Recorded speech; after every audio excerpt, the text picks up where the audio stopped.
Don't you wish it could be spooky season all year round? Hey everyone, I'm Nikhil with Shelf-Esteem, and this is my October wrap-up for 2024.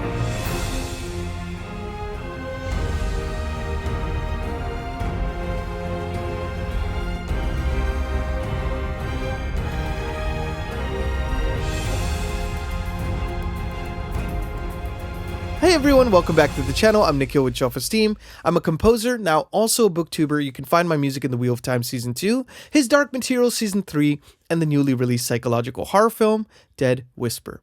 So I'd been kind of contemplating whether to do these wrap-ups because I don't want to have redundant content on the channel. I always talk about my TBRs, and presumably I'm going to kind of read those things, right? So I just didn't know if it was worth between the weekly reading roundups and the TBR videos if you wanted to hear more about monthly wrap-ups.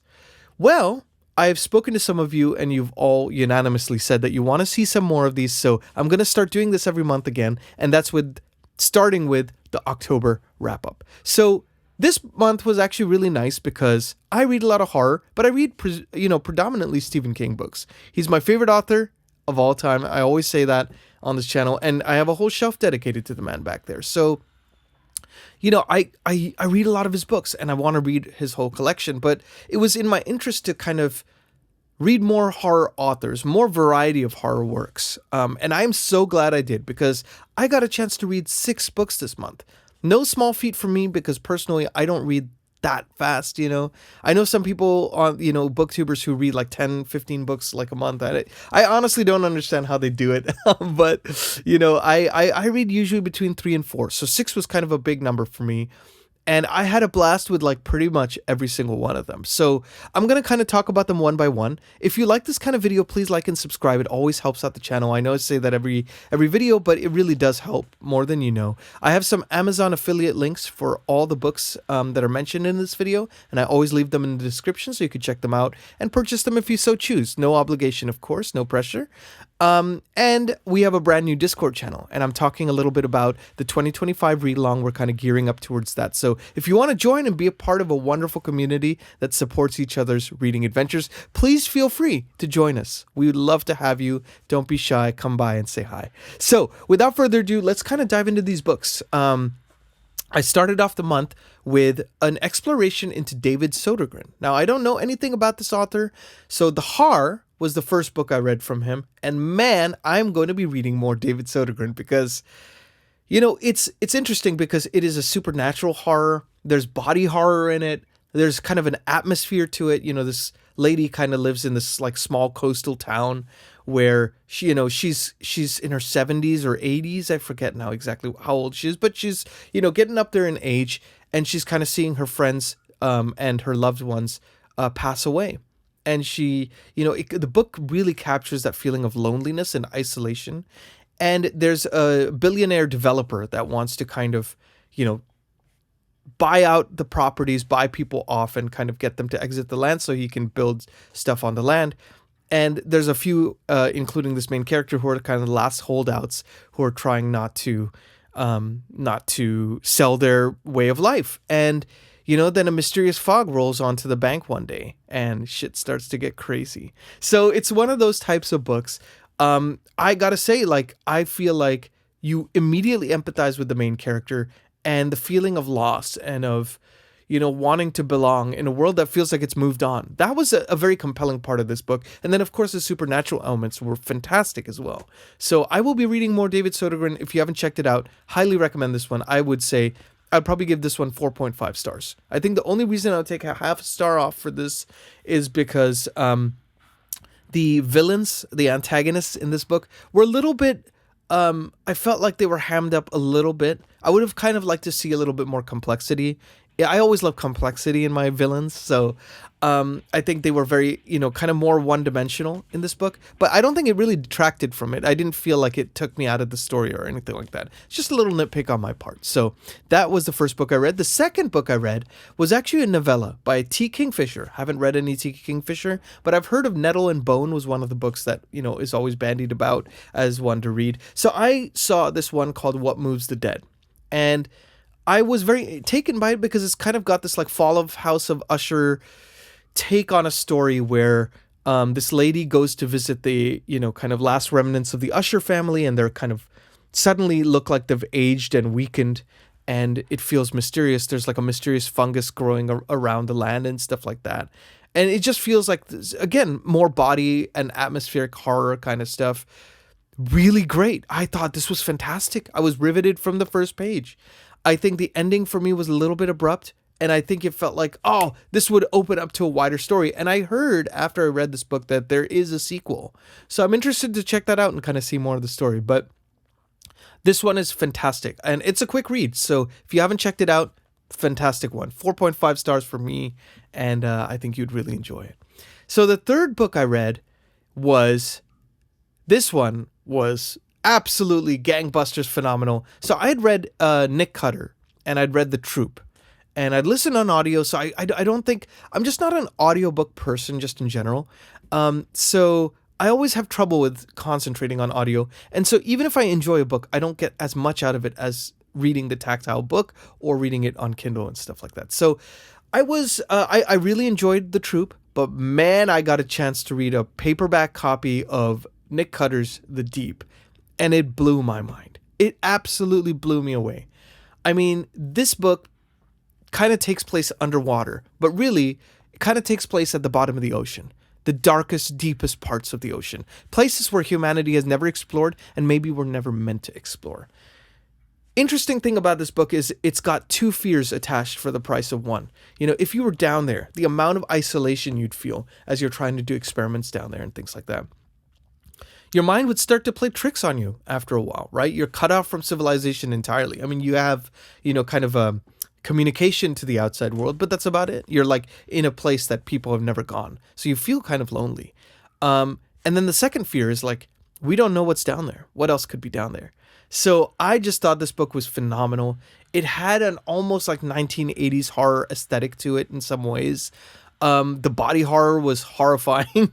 And this was probably one of the most depressingly bleak horror books I've ever read, to the point where when it ended, I was like, I need a couple days break from reading, because it really hit me in the feels. And I couldn't recommend it highly enough, though, because I think like this is the kind of horror that I miss.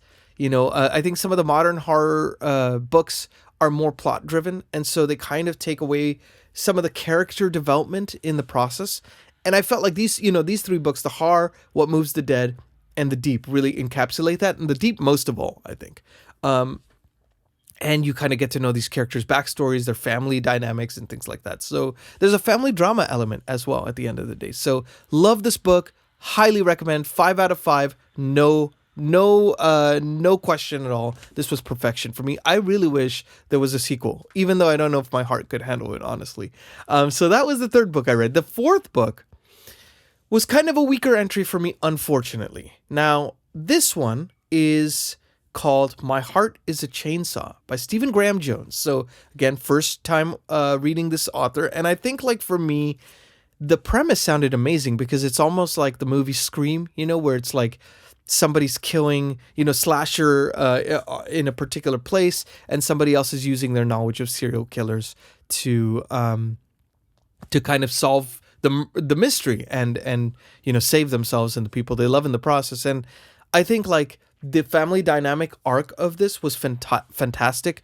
I thought that getting these little Easter eggs about our favorite supernatural or slasher films was fantastic, but I think it was a little ham-fisted in the way the slasher references would be weaved into every piece of dialogue of the main character. It was an obsession, of course, for the character, but then it's like, not only is like, that's all she's got to talk about is that, and then you'd see in interludes between chapters, she's talking about it some more. So it's like, it starts to feel a little bit too much. I think if they dialed that a little bit down, focused a bit more on character intent and motivation, I think it would have been a better book. And I couldn't give this more than maybe 2.75 stars out of 5. I would also say like Stephen Graham Jones's prose is not really for me. I just didn't really gel with the way the words flowed. So that's kind of my take on it. But, maybe I'll read another Stephen Graham Jones book at some point and see if I feel, there's another book out there that might better encapsulate what I'm looking for. But have you read Stephen Graham Jones? Let me know in the comments. Like, I would love to know if you disagree with this,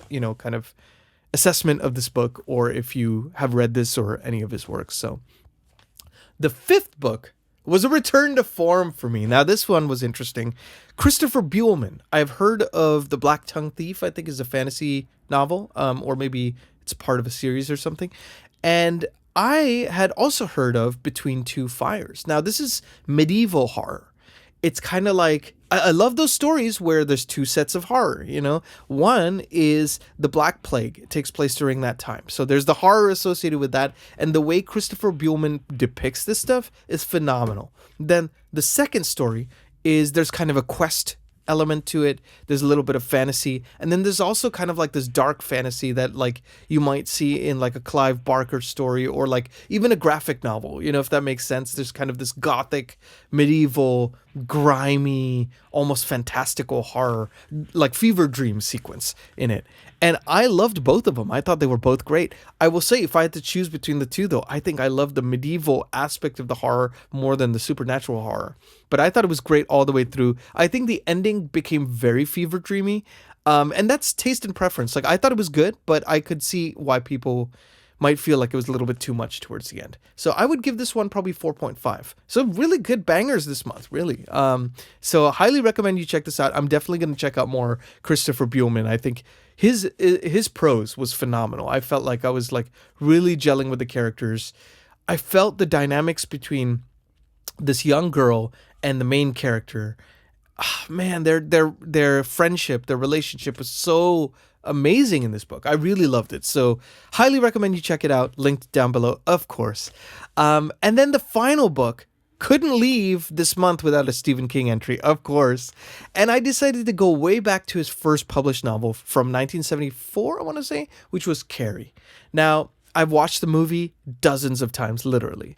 The original 1976 Brian De Palma adaptation. I actually did a comparison video, by the way, of Carrie and the book and the film adaptation, linking it up here in case you're interested in checking it out, because I'm always an adaptations kind of guy. Always love to see the comparisons of the two. And I felt the story of the book, you know, and the adaptation really kind of matched each other very well. And I thought that the book was really good for the literary aspect of it. The movie was really good for the cinematic aspect of it. But I gotta say, you know, I loved every aspect of this book. I thought it was, you know, the ending is very different to the movie.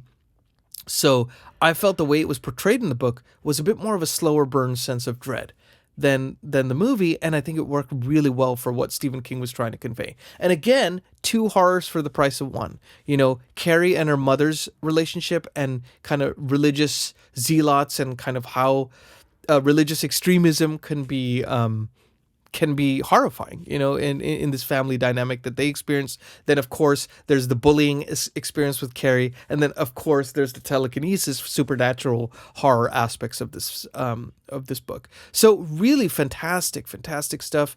I gotta say, I would say maybe a 4.5 out of 5. I think, like, for me, funny enough, I think I liked the ending of the movie better than I liked it in the book. I felt it was even more poetic, actually, in the movie. So that's just my thought, but I would love to know your thoughts if you disagree as well. So those were my 6, but I would love to know from you, because as I always like to say, I keep this a dialogue. It's always fun to chat about the books that we love. You could talk to me in the Discord channel, of course, or you could talk to me in the comment section, or both.